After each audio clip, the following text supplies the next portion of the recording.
اگلا سوال علی بھائی، آپ نے ایک لیکچر میں سیرت الرسول صلی اللہ علیہ وسلم کے موضوع پر ایک مختصر مگر جامع تصنیف کا ذکر کیا تھا جس کے مؤلف عبداللہ بن محمد بن عبد الوہاب ہیں۔ اس بک کی سافٹ کاپی تو آپ کے ویب سائٹ اہلسنت پر موجود ہے، لیکن ہارڈ کاپی کسی بھی بک شاپ پر نہیں مل رہی۔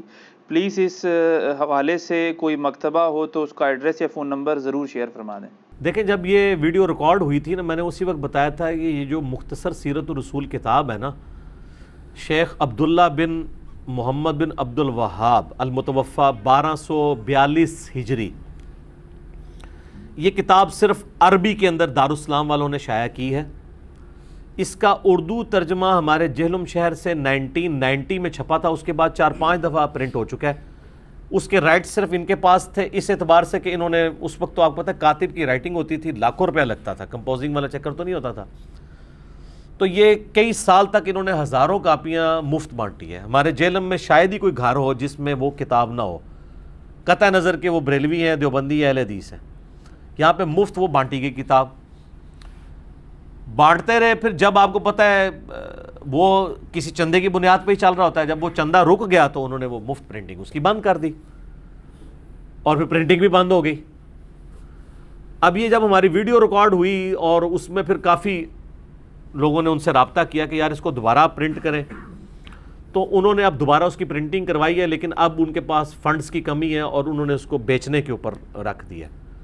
بہرحال ہم نے تھوڑی ان کی منت سماجت کر کے ان سے یعنی تھوڑے سے پروفٹ کے اوپر ہی، ان کے پروفٹ کے اوپر وہ کتابیں اٹھا لی ہیں کچھ، تو اب آپ ہماری اکیڈمی میں رابطہ کر سکتے ہیں صبح 9 سے شام 5 بجے تک، +923215900162 پاکستان میں کریں گے تو 032159000162 کال کر کے آپ ٹی سی ایس میں آپ کو ایک کاپی 600 روپیز میں مل جائے گی۔ ویسے اس کے اوپر جو قیمت مارکیٹ میں رکھی ہوئی ہے وہ 1200 ہے، اور وہ 1200 بتا کے آپ کو 800 کی دیں گے، یا بہت کر لیا تو 600 کی دے دیں گے کہ جی آپ کو آدھی قیمت پہ دے رہے ہیں۔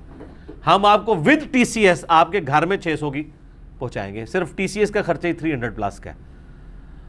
تو وہ آپ اکیڈمی میں رابطہ کریں، ہارڈ کاپیز ہم نے اویلیبل کر لی ہیں اب، اور یہ کتاب آپ ضرور پڑھیں، مختصر سیرت الرسول صلی اللہ علیہ وآلہ وسلم۔ یہ کتاب تلخیص ہے ان بڑی سیرت کی کتابوں کی۔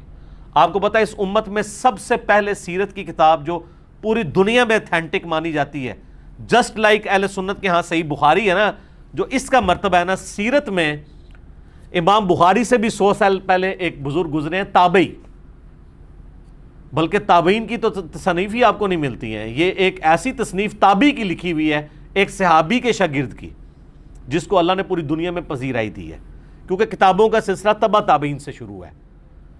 تابعی اگر کوئی ہے نا جس کی کتاب پوری دنیا میں چل رہی ہے اور اب اردو میں بھی ترجمہ ہو چکا ہے، وہ ہے امام ابن اسحاق المتوفی 150 ہجری، جو انس ابن مالک کے شاگرد ہیں، جنہوں نے نبی علیہ السلام کو 10 سال وضو کروایا۔ اس کو سیرت ابن اسحاق کہا جاتا ہے، یعنی ابن اسحاق کی لکھی ہوئی سیرت۔ اسی میں وہ قول ہے جو امام بیہقی نے بھی لیا تھا کہ نبی علیہ السلام عام الفیل والے سال 12 ربیع الاول کو سوموار کے دن پیدا ہوئے، یہ وہی ہے۔ اس سیرت کی کتاب تو بہت ڈیٹیل ہے، یہ آپ کو جتنی نبی علیہ السلام کی بایوگرافی پہ فلمیں بھی مل رہی ہیں نا، اس پہ پہلے نمبر پہ لکھا ہوتا ہے سیرت ابن اسحاق۔ ان سے آلموسٹ 50-60 سال کے بعد ایک اور بزرگ آئے، امام ابن ہشام المتوفی 218 ہجری، وہ بھی امام بخاری سے 40-50 سال پہلے کے بزرگ ہیں۔ امام بخاری تو 256 میں فوت ہوئے ہیں، ابن ہشام 218 میں فوت ہوئے ہیں۔ انہوں نے اس کی تلخیص لکھی، اس کو کہتے ہیں سیرت ابن ہشام، اور اس کی پذیرائی ابن اسحاق سے بھی زیادہ ہوئی، یہ بھی اردو میں اویلیبل ہے۔ دنیا میں سب سے اتھینٹک سیرت کی کتاب کوئی مانی جاتی ہے نا تو سیرت ابن ہشام ہے، کیونکہ انہوں نے کافی جو اسرائیلی روایتیں وہ ہٹا کے نا اس کو تلخیص کر دی تھی ابن اسحاق کی۔ پھر کئی سو سال تک اس کے اوپر کام نہیں ہوا، لوگ اسی کو کوٹ کرتے رہے۔ محمد بن عبد الوہاب صاحب کے جو بیٹے تھے عبداللہ، یہ دوسرے نمبر کا ان کا بیٹا ہے، بڑے بیٹے کا نام ہے حسین، دوسرے کا نام ہے عبداللہ، تیسرے کا نام ہے حسن، چوتھے کا نام ہے علی۔ اب دیکھیں سارے ائمہ اہل بیت والے نام ہیں محمد بن عبد الوہاب صاحب کے بیٹوں کے۔ اچھا، تو یہ جو دوسرے نمبر کا بیٹا تھا آج سے 200 سال پہلے یہ فوت ہوئے ہیں 1242 ہجری، اب یہ چل رہا ہے 1441 ہجری. انہوں نے ابن شام کی بھی تلخیص کی اور مختصر سیرت الرسول لکھی، جو ہمارے جامعہ علوم عصریہ جہلم سے پہلی دفعہ اردو میں ترجمہ کر کے، یہاں پہ جو ایک اہل حدیث عالم تھے علامہ مدنی رحمہ اللہ تعالی، بڑے جذبے والے تھے، انہوں نے پوری زندگی اس کو فری تقسیم کیا اور انہوں نے یہ کمٹمنٹ کی تھی کہ میں اس کو بیچوں گا نہیں، اور وہ اپنی زندگی کی وفات تک اس کے اوپر قائم رہے اور وہ دیتے رہے. بعد میں بھی کافی عرصہ، اب بجٹ کی کمی تھی تو انہوں نے لگایا، تو پھر ہم نے ان کو ریکویسٹ کی کہ سر ہمیں تو نو پروفٹ نو لاس پہ آپ دیں نا، ہم تاکہ لوگوں کو کم از کم یہ دیں، لوگ تو خریدنے کے لیے بھی تیار ہیں. تو اب وہ ماشاءاللہ آ گئی، بلکہ وہ پیچھے سے دونوں دکھائیں جی مجھے، پرانے والی بھی اور نئی والی بھی. میں ذرا دکھا دوں. اب نئی والی جو ہے نا اس کے گتا بھی ذرا اچھی کوالٹی کا انہوں نے عام سٹینڈرڈ سائز کے اوپر لے آئے ہیں، پرانے والی بھی لے آئے ہیں، ساتھ ہی پڑی ہوئی ہے. یہ پرنٹ ہو گئی ہے جی. اس میں نے خلفائے راشدین کی سیرت کے حوالے سے وہ حوالے پیش کیے تھے نا، سیدنا علی کے حوالے سے، جنگ جمل صفین نہروان کے بھی، یہ بھی سارے کے سارے ماشاء اللہ تعالیٰ اس میں موجود ہیں. یہ وہ پرانے والی ہے جو میں نے اس میں دکھائی تھی، اور یہ نئے والی ہے جو میری لیفٹ سائڈ کے اوپر ہے، یہ نئی والی. یہ رائٹ سائڈ والی جو ہے یہ پرانے والی ہے. تو یہ انشاءاللہ تعالیٰ آپ دیکھ لیں، ماشاءاللہ آلموسٹ 1000 صفحوں کے اوپر ہے. تو آپ کو 600 روپے میں ہم TCS گھر بھجوا دیں گے، اور اگر آپ یہاں کے بائی ہینڈ لیں گے پھر آپ کو 500 کی یہ ملے گی. تو چونکہ TCS کے حوالے سے ہمارے ان کے ساتھ کمٹمنٹ ہے TCS والوں کے ساتھ، تو ہم اس کو آلموسٹ مینیج کر لیتے ہیں کسی حد تک. پھر ہمارا یہ بھی ہوتا ہے جو ڈاک میں منگوا رہا ہے وہ چارہ آ نہیں سک رہا، تو ہماری اکیڈمی کی اپنے بھی بجٹ سے کچھ پیسے لگ جائیں تو ہم اس کو اکوموڈیٹ کر لیتے ہیں، کیونکہ ہم نو پروفٹ نو لاس کے اوپر اس معاملے کو لے کے چل رہے ہوتے ہیں. تو یہ سیرت، مختصر سیرت الرسول، انہوں نے اس کی تلخیص کی. اور اس وقت جو دنیا میں سب سے مشہور کتاب سیرت کی مانی جاتی ہے، جسے شاہ فیصل ایوارڈ بھی ملا تھا، الرحیق المختوم، صفی الرحمان مبارک پوری ایک اہل حدیث عالم تھے انڈیا کے، انہوں نے لکھی. وہ تو ابھی کچھ عرصہ پہلے ہی فوت ہوئے ہیں 2006 میں، 14 سال پہلے. تو آپ کو حیران کن بات بتاؤں، اس مقابلے میں 5 بندوں کی کتابوں کو ایوارڈ ملا. اس میں پہلی کتاب الرحیق المختوم تھی. یہ عربی میں لکھی گئی ہے. پہلے بھی وہ انڈین عالم تھے، دوسرے بھی انڈین تھے، تیسرے بھی ایک اور نان عرب تھے، چوتھا کوئی عربی تھا جس کو انعام ملا ہے. پہلے 3 انعام اجمیوں کو ملے ہیں اور عربی میں لکھنے کے.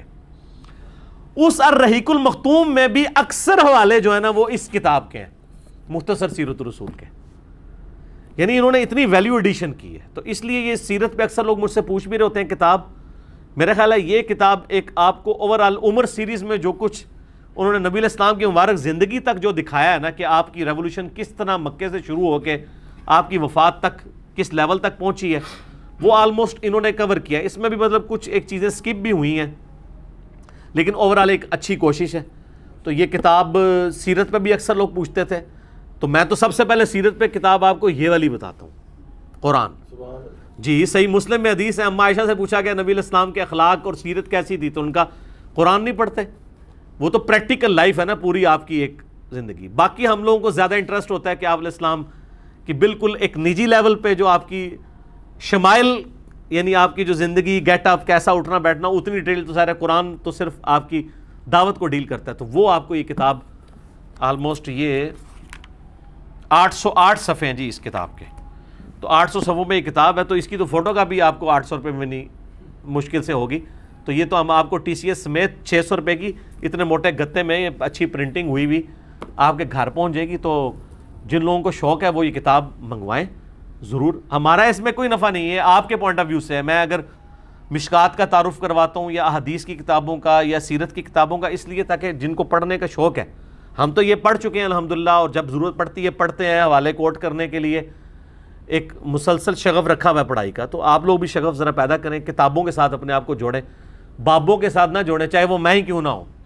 حوالوں کے ساتھ، کتابوں کے ساتھ جڑیں. اس کتاب پہ میں 1 گھنٹہ بول سکتا ہوں، لیکن مختصر سے ٹائم پہ 10 چھوٹے چھوٹے حوالے دوں گا اور ان کی انجینئرنگ نہیں کروں گا. اس کے لیے آپ میرا ریسرچ پیپر 5B پڑھیں، جس کا میں تعارف اینڈ پہ کراؤں گا. پہلے کرا دیا تو آپ کو برا لگے گا. اس کے اوپر آپ مولا علی والا چیپٹر نکالیں سر، اینڈ پہ جا کے آتا ہے مولا علی کے اوپر چیپٹر. سیرت الرسول لکھی ہے اور ساتھ خلفائے راشدین کی بھی لکھی ہے انہوں نے، مختصر سی خلافت راشدہ کے اوپر. مولا علی والا چیپٹر ان کا سٹارٹ ہوتا ہے جی پیج نمبر 781، حضرت علی ابن ابی طالب کی خلافت. 782 پیج پہ یہ پہلا ریفرنس میں پڑھ رہا ہوں ورڈ بائی ورڈ، اہل حدیث سے معذرت کے ساتھ، اور جو علمی کتابی مسلمان ہیں پوری دنیا میں کسی بھی فرقے میں ہیں ان کو خوش کرنے کے لیے ورڈ بائی ورڈ پڑھ رہا ہوں، سنیں۔ حضرت معاویہ رضی اللہ تعالیٰ عنہ نے اہل شام سمیت حضرت علی رضی اللہ تعالیٰ عنہ کی بیعت نہیں کی، پھر ان کی صرف مخالفت ہی نہیں کی بلکہ ان پر قتل عثمان میں اعانت یعنی مدد کرنے اور اس پر رضامندی کا الزام بھی دھر دیا، مگر اللہ نے ان کو اس سے بچا لیا۔ میں امیر شام کے بارے میں کوئی کمنٹس نہیں کرتا، یہ جو کر دیے ہیں خود ہی کافی ہیں، اور یہ بالکل صحیح بات لکھی ہے انہوں نے۔ اس کے سپورٹ میں گھنٹوں بول سکتا ہوں، نہیں بولوں گا چونکہ یہ خود اتنے بڑے عالم ہیں کہ ان کو مجھے سرٹیفائی کرنے کی ضرورت نہیں ہے، کوئی اہل حدیث کے امام ہے۔ اچھا جی، دوسرا ریفرنس جنگ جمل کے کانٹیکسٹ میں وہ لکھتے ہیں، اس کے بعد حضرت علی نے حضرت عائشہ کو مدینہ منورہ بھیج دیا، وہ جانے لگی تو لوگ ان کو ودا کرنے کے لیے دور تک ان کے ساتھ گئے۔ یہ ودا لفظ نہیں ہوتا، ودا ہوتا ہے زبر کے ساتھ۔ حضرت علی رضی اللہ تعالیٰ عنہ نے سفر خرچ کا انتظام بھی کیا، اس طرح وہ باحفاظت اور صحیح سلامت گھر پہنچی۔ بعد میں وہ اپنے سفر کو یاد کر کے اس قدر روتی کہ آنسوؤں سے ان کا دوپٹہ بھیگ جایا کرتا اور کہتی کاش میں پیدا ہی نہ ہوئی ہوتی، کاش میں اس واقعے سے 20 سال پہلے ہی مر جاتی۔ اللہ، ظاہر قرآن میں حکم ہے نبی کی بیویوں گھروں میں ٹھہری رہو، بے شک، تو وہ اس چیز کو یاد کرتی تھی۔ پھر ہوب کے کتے بھی بھونکے، وہ بھی حدیث ہے جامعہ اس میں مسند احمد میں۔ باقی اب میں اس میں نہیں بولوں گا، وہ 5B میں آپ پڑھ لیجئے گا، میں اینڈ پہ بتا دوں گا۔ ریفرنس نمبر 3 جنگ صفین کے بارے میں لکھتے ہیں، عمار کی شہادت کے بعد عمر ابن عاص نے لڑائی چھوڑ دی، ترک کر دی، اور بہت سے لوگوں نے بھی ان کی پیروی کی۔ حضرت معاویہ رضی اللہ تعالیٰ نے ان سے پوچھا آپ نے لڑائی کیوں ترک کی ہے؟ انہوں نے کہا ہم نے عمار کو قتل کر دیا ہے، اور میں نے حضرت صلی اللہ علیہ وآلہ وسلم سے سنا ہے کہ آپ علیہ السلام فرمایا کرتے تھے کہ عمار کو باغی جماعت قتل کرے گی، معلوم ہوا کہ ہم تو باغی ہیں۔ اس پہ حضرت معاویہ بولے خاموش رہ، واللہ تم اونٹ کی طرح اپنے ہی پیشاب میں پھسلتے ہو، یعنی تم یہ حدیث بھی جانتے ہو جیسے اونٹ پیشاب کر کے بیٹھ جاتا ہے، تو کام تو تم نے خود ڈالا ہے میرے ساتھ مل کے، اور اب اپنی غلطی خود ہائی لائٹ کر رہے ہو۔ کیا ہم نے ان کو قتل کیا ہے؟ ان کو تو علی رضی اللہ تعالیٰ ان کے ساتھیوں نے قتل کیا ہے جنہوں نے ان کو ہمارے درمیان لا پھینکا، ہم تو اپنے بچاؤ کے لیے لڑ رہے تھے جس میں وہ قتل ہو گئے۔ ان کا حضرت عمار جو لڑنے آئے تھے حضرت علی کے ساتھ نہ آتے تو نہ قتل ہوتے، یہ اسی طریقے سے ہے کہ نہ آپ روڈ پہ چڑھتے نہ ایکسیڈنٹ ہوتا نہ قتل ہوتے۔ اچھا آگے سنیں، حضرت علی رضی اللہ تعالیٰ کو جب حضرت معاویہ کی اس بات کی خبر ہوئی تو انہوں نے کہا اگر میں نے ان کو قتل کیا ہے یعنی حضرت عمار کو، تو پھر اپنے چچا حضرت حمزہ کو حضرت نے قتل کیا ہے جنہوں نے ان کو کفار کے مقابلے میں بھیجا تھا۔ اے پھکی دیتی اینٹی وینم الزامی جواب کہ اگر حضرت حمزہ حضور کی طرح لڑتے ہوئے مارے گئے ہیں تو کیا حضور نے قتل کروایا ہے کبھی کافروں کے مقابلے پہ بھیجا؟ اگر عمار کو میں نے تیرے مقابلے پہ بھیجا ہے امیر شام کے مقابلے پہ تو مجھے تم قتل ٹھہرا، یعنی وہ اینٹی وینم والا جواب دیا۔ چوتھا ریفرنس جنگ نہروان کے بارے میں، یہ وہ باتیں جو پبلک کے سامنے نہیں کرنی چاہیے لیکن یہ کی ہوئی ہیں، انہوں نے پرنٹ کر رہے ہیں، مفت بانٹ رہے ہیں۔ جنگ نہروان خوارج کے خلاف، وہ کہتے ہیں کہ کافی انہوں نے ڈسکشن کی ہے، اس میں لکھتے ہیں ابو سعید خدری کہتے ہیں کہ میں نے رسول اللہ صلی اللہ علیہ وسلم سے سنا تھا خوارج کے بارے میں، وہ جو بخاری مسلم کی حدیث ہے کہ وہ دین سے ایسے نکل جائیں گے جیسے شکار سے تیر اپنے شکار سے نکل جاتا ہے۔ اینڈ پہ وہ کہتے ہیں میں گواہی دیتا ہوں، یہ بھی بخاری مسلم دونوں میں ہے، کہ علی نے ان کو قتل کیا تھا اور میں بھی ان کے ساتھ شامل تھا۔ انہوں نے اس آدمی کو لانے کا حکم دیا جس آدمی کے بارے میں بخاری مسلم میں آتا ہے کہ ان کا سرغنہ وہ ہوگا کہ جس کا ایک بازو کٹا ہوگا اور اس کی جگہ گوشت کا ایک لوتھڑا لٹک رہا ہوگا، تو اس کی لاش 3 دفعہ ڈھونڈی گئی، بخاری مسلم میں آتا ہے نہیں ملی، پھر حضرت علی خود گئے اور لاشوں میں سے نیچے سے نکالی، تو وہاں پھر صحابہ نے نعرہ لگایا کہ حضرت علی حق پہ ہیں، کیونکہ نبی علیہ السلام نے پہلے ہی فرمایا تھا کہ یہ ان کے سرغنہ کی نشانی ہوگی۔ پھر وہ کہتے ہیں کہ صحیح مسلم میں حضرت ابوبکر رضی اللہ تعالیٰ عنہ سے مروی ہے کہ اگر وہ فوج جو خوارج سے لڑے گی اس کے ثواب کو جان لے جو حضرت کی زبانی ان کے لیے مقرر کیا گیا ہے تو وہ مزید عمل کرنے کی ضرورت ہی محسوس نہ کریں اور اسی پر بھروسہ کر لیں۔ یعنی خوارج کے خلاف لڑنا اتنی بڑی نیکی ہے کہ اس کے بعد خارجیوں کے خلاف لڑنے والوں کو اور کوئی نیکی کا کام کرنے کی ضرورت نہیں. جیسے بخاری مسلم میں آتا ہے کہ اہل بدر کی ہر غلطی معاف ہے، اس طرح خوارج کے خلاف جو حضرت علی کے ساتھی تھے ان کے بارے میں مسلم شریف انہوں نے ویسے لکھا حضرت ابوبکر سے مروی ہے، وہ حضرت علی سے ہی مروی ہے. اور اس کے سٹارٹ میں حضرت علی وہ بھی کہتے ہیں کہ مجھے آسمان سے زمین پہ گرا دیا جائے میں یہ برداشت کر لوں گا، لیکن یہ برداشت نہیں کروں گا کہ میں کوئی ایسی بات کروں جو میں نے خود رسول اللہ سے نہ سنی اور میں تمہیں بیان کروں. یعنی حدیث معاملے میں اتنی احتیاط صلی اللہ علیہ وآلہ وسلم. 5واں ریفرنس یہ کہتے ہیں نا جی حضرت عثمان کو عبداللہ ابن سبا اور پتہ نہیں کوئی یہودی پارٹی تھی آل امیہ کو بچانے کے لیے. میں نے بخاری مسلم سے ثابت کیا ہے آل امیہ کی وجہ سے حضرت عثمان شہید ہوئے ہیں، ان کے گورنروں کی وجہ سے. انہوں نے حضرت عثمان کا چیپٹر پڑھیں، کہیں نہیں ڈالا عبداللہ ابن سبا کا نام تک نہیں لکھا. الٹا حضرت علی والے چیپٹر میں انہوں نے بتایا کہ یہ جو حضرت علی کی شان میں غلو کرنے والے رافضی تھے وہ حضرت علی کے دور میں نکلے ہیں. اس کے اوپر پورا چیپٹر انہوں نے بنایا ہے. فرقہ غالیہ کا خروج، حضرت علی کے زمانے میں ایک غالی فرقہ پیدا ہوا. کرتے کرتے نا اینڈ پہ وہ لکھتے ہیں کہ حضرت علی نے اپنے غلام قمبر کو بلایا اور پھر انہوں نے جو ہے نا وہ ان لوگوں کو آگ میں جلا دیا جن لوگوں نے حضرت علی کے لیے الوہیت کلیم کی تھی، جس کی باقیات آج کل یہ نصیری ہیں. اور پھر وہ بخاری میں آتا ہے نا کہ حضرت ابن عباس تک بات پہنچی تو کہتے کاش حضرت علی ایسا نہ کرتے، کیونکہ یہ سزا آگ میں جلانے والی اللہ کے ساتھ خاص ہے، مخلوق نہیں جلا سکتی. تو حضرت علی نے کہا کہ ابن عباس نے سچ کہا. اور ابو داؤد میں ہے کہ انہوں نے کہا کاش مجھے یہ پتہ ہوتا پہلے. یعنی حضرت علی نے جان بوجھ کے ایسا نہیں کیا تھا، لیکن حضرت علی کا غصہ اتنا تھا کہ مجھے خدا کے مقابلے پہ ٹھہرا رہے ہیں، تو انہوں نے ان کو قتل کی وجہ آگ میں جلوایا تھا. یہ تو خود مان رہے ہیں اس میں. اچھا جی، ریفرنس نمبر 6 حضرت علی کے بارے میں لکھتے ہیں کہ لباس اور خوراک میں آپ کی سادگی بیان سے باہر ہے. آپ کا عمل اور فضل اسلام کی طرف سبقت اور رسول اللہ کی مائیت میں کفار سے جہاد ازر من الشمس ہے صلی اللہ علیہ وآلہ وسلم. پھر لکھتے ہیں امام بن حنبل اور قاضی اسماعیل بن اسحاق کہتے ہیں، اور یہ صحیح سند سے المسند الحاکم میں ہے، کہ حضرت علی رضی اللہ تعالیٰ کے فضائل اور مناقب میں جتنی احادیث مروی ہیں دوسرے کسی آدمی کے فضائل اور مناقب میں اتنی احادیث نہیں ہیں. اے لکھ رہے تھے جی سعودیہ والے وہابی اور پاکستانی وہابی کے کہہ رہے ہیں اور رہن دو، میں آج نہیں، آج اپنے بزرگوں نے رو. ریفرنس نمبر 7 وہی جو ہم کہتے ہیں حضرت علی نے حسن ابن علی کو اپنا خلیفہ نامزد نہیں کیا، انہوں نے بھی وہی لکھا. کسی نے کہا کیا آپ اپنے بعد آنے والے خلیفہ کو نامزد کریں گے؟ انہوں نے فرمایا نہیں، میں تمہیں اسی طرح چھوڑوں گا جس طرح رسول اللہ صلی اللہ علیہ وسلم تمہیں چھوڑ گئے تھے. بعض نے کہا کہ آپ لوگوں سے حسن کے لیے بیعت لے لیں تو آپ کے انتقال کے بعد ہم آپ کی کمی محسوس نہیں کریں گے. فرمایا میں نہ تمہیں اس کا حکم دیتا ہوں نہ منع کرتا ہوں، یہ تمہارا اپنا چوائس ہے، میں یہ کام نہیں کروں گا. یہ بات ہے سب، خلافت و ملوکیت میں یہ فرق ہے. ریفرنس نمبر 8 سر یہ سب سے کڑوا ہے اور آیا 8 نمبر پہ ہے. جنت کے بھی 8 دروازے ہیں نا.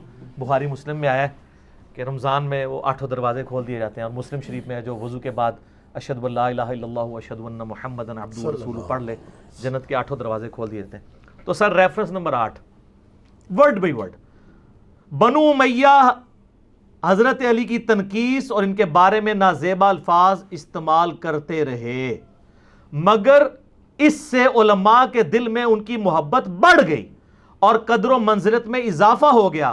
عمر بن عبداللہ بن زبیر کہتے ہیں کہ بنو امیہ 60 سال تک ان کو گالیاں دیتے رہے. یہ سب کا لفظ نہیں ہے، عربی کھولیں، شتم کا لفظ ہے. سب کا ترجمہ تنقید بھی ہو جاتا ہے نا، اس لفظ کا نہیں ہوتا سب و شتم جو ہم بولتے ہیں. اور یہ نہ سمجھے کہ یہ انہوں نے کہانی لکھی. سر صحیح مسلم 6229 حدیث لعن اللہ ابو تراب کہتے تھے. ابو تراب علی بن ابی طالب پر لعنت، یہ لفظ بولتے تھے نعوذ باللہ آل امیہ. تو یہ آپ کے بزرگ ٹھیک لکھ رہے ہیں. 60 سال تک ان کو گالیاں دیتے رہے مگر ان کا کچھ نہ بگاڑ سکے، بلکہ ان کی شان پہلے سے بھی بلند ہو گئی. آگے الفاظ بڑے سخت ہیں. دین نے ایک عمارت کھڑی کی جس کو دنیا نے گرا دیا.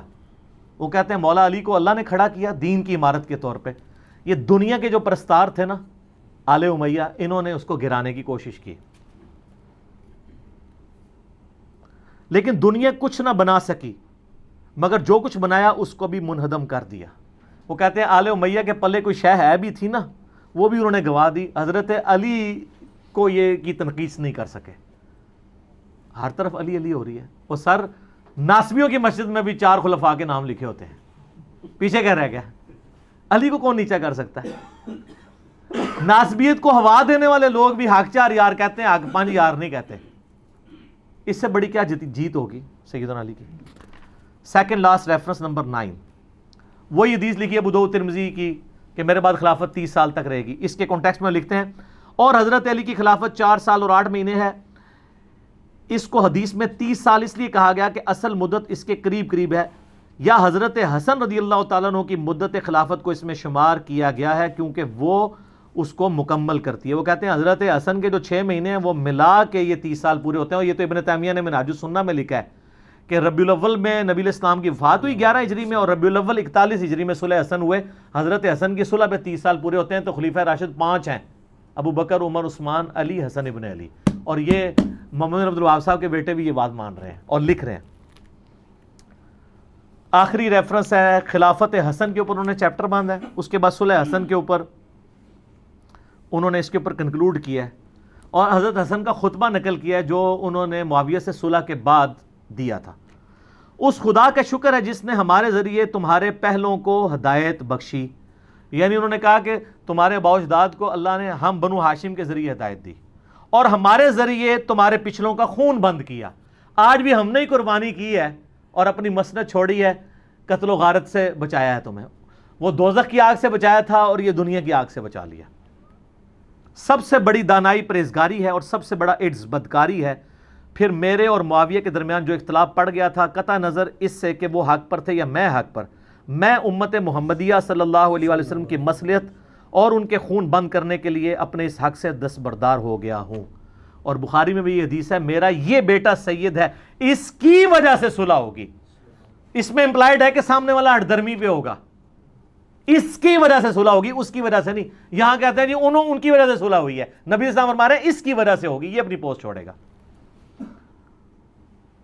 پھر معاویہ رضی اللہ تعالیٰ کی طرف منہ کر کے فرمایا, میں نہیں جانتا کہ یہ تمہارے لیے فتنہ ہے یہ حکومت یا کچھ مدت کے لیے اس میں تمہارے لیے فائدہ ہے, یعنی دنیا میں کچھ فائدہ اٹھا لو.